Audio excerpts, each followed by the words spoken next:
Now let's take a look at the problem of large method bodies. If we go back to the logger class we used earlier in the course to fix the magic string problem and the magic number problem, we'll notice that this writeLog method takes just about a screen full of information. And this is sort of an example of the large method problem. And that is that you have a lot of individual pieces here that are doing little parts of the whole operation.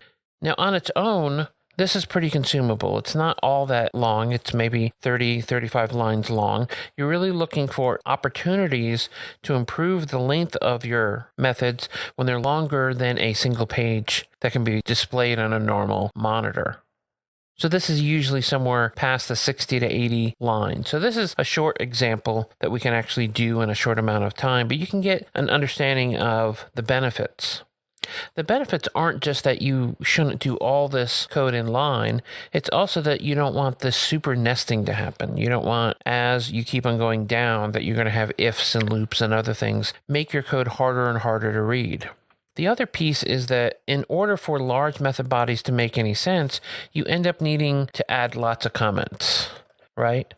So as it becomes bigger, you need to add additional information in here to tell it what you're actually doing.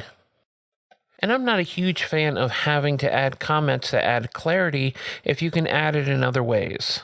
Comments are useful, comments help readability, all that is true. But sometimes the nature of what you're building can solve those problems as well. Let me show you what I mean. In this case, I might take all of this code that is just responsible for writing to the log and move it to a separate method. So let's do that. Let's refactor this. And it might not be a public part of the operation. And we'll call it write to disk. And let me drop it in there. And we're going to need to give it some of the data that we need to shove in there. Like this is the encoded text we're going to use. And for the most part, this is self-contained, right? And now if we go ahead and say write to disk and then give it that encoded text, we start to look at the writeLog, we can see that it's really made up of these three discrete pieces, right? The name of the method here becomes descriptive enough that I can read what's going on before I get down to how we're writing to disk, right?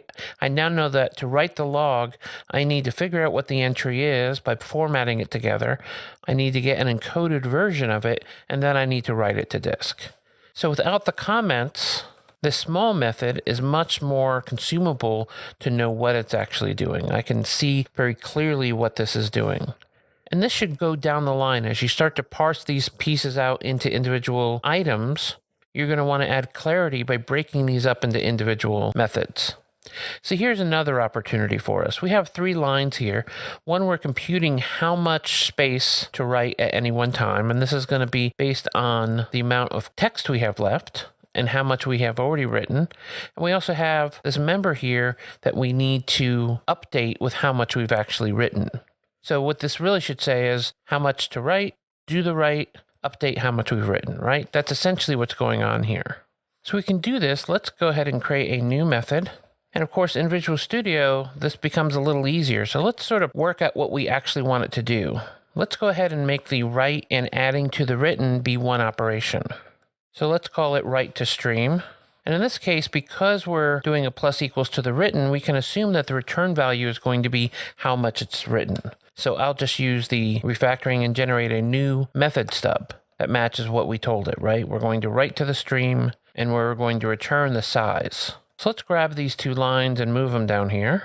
And we can see that we're going to need a still that passed in encoded text. And certainly we could clarify or simplify this by using member variables as well. But in this case, because we're dealing with a static class, passing them in is going to be just as easy. We'll pass in how much we've already written, and we'll pass in the length of the buffer. Now in the case of length of buffer, because we're getting it from buffer size, we could actually omit this and just use buffer size, right? So already we're simplifying this. We're taking out a complete variable from our original version, and then we're just going to pass in encoded text and how much we've already written. And finally, we also need that file stream that we're going to write to.